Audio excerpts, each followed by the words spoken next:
Okay, for more on this situation now, let's cross live to Israel with former Israeli government spokesperson Eylon Levy. Eylon, great to see you again. Yet another difficult Hi, Sharri. day.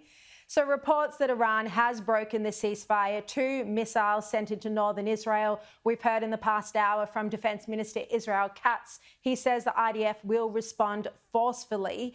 Eylon, what are we expecting to see from here? Indeed, the Iranian regime violated the ceasefire this morning with missile fire at northern Israel just hours after a deadly barrage that killed 4 people in an apartment block in Beersheba. And Israel is now saying it will respond forcefully. And I want to explain why. Because there are going to be people around the world who are going to tell Israel, just turn a blind eye. It was only 1 or 2 ballistic missiles. There's no need to respond to Iran. Just let it go by and this war can disappear. I want to explain why. Israel is not going back to the world that existed on October 6th, before this war started, when the Iranian regime tried one provocation after the next until tensions reached a boiling point. The Iranian regime's strategy is to try to boil Israel like a frog. Do you know what happens to a frog when you put it in boiling water?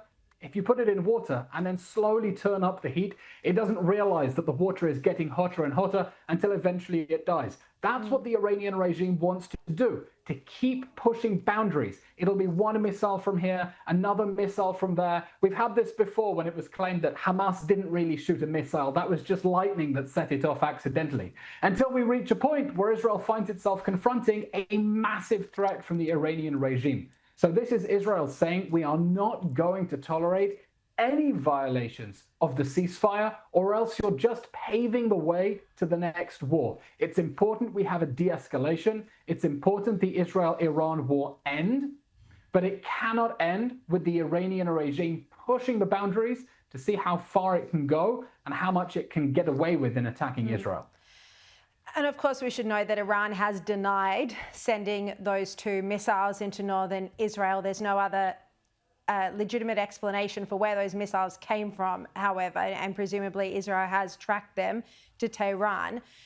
But Eylon, you know, the question is, why would Iran have done this? Why would it have agreed to a ceasefire with the president and then broken it just a few hours later?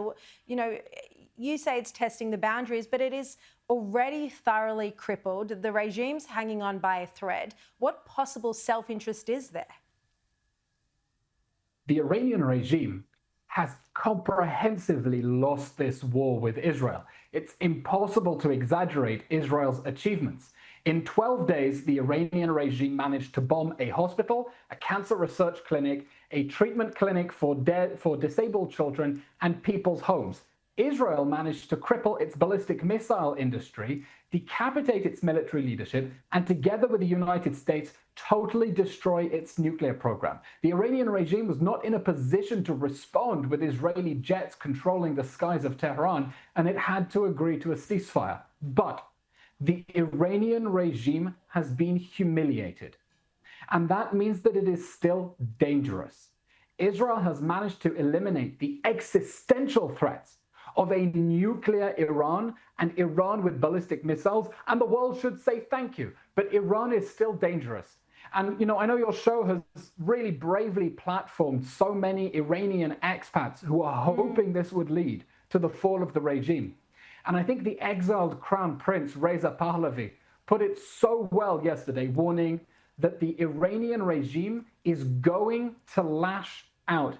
It's not going to go without a fight, because it's been humiliated. And as long as Iran is controlled by a fundamentalistic, totalitarian, despotic regime whose policy is death to Israel and death to the United States, it will continue to try to establish chaos, to try to gain control of the Middle East, and no one will be truly safe. So the Iranian regime, not an existential threat anymore, but still a ticking time bomb. Just finally, quickly, Eylon, you're very prominent on X and on social media. I try. There's a lot of claims that Israel hasn't done the job, America hasn't done the job in completely destroying the nuclear sites. This speculation is rife. What would you say to that? Look, Israel and the United States are going to be performing the final analysis of the damage from those devastating airstrikes. But right now, it looks like Natanz and Isfahan were completely destroyed, and Fordow has either been completely destroyed or massively degraded, with Israel bombing the access route. The current estimation, according to US intelligence, is that Iran's 400 kilos of highly enriched uranium are buried underneath the mountain and are completely inaccessible. So we're waiting for the final assessment, but the Iranian nuclear program has either been set back by years or completely destroyed. And it looks like if Iran wants a nuclear program, it's going to have to build one from scratch.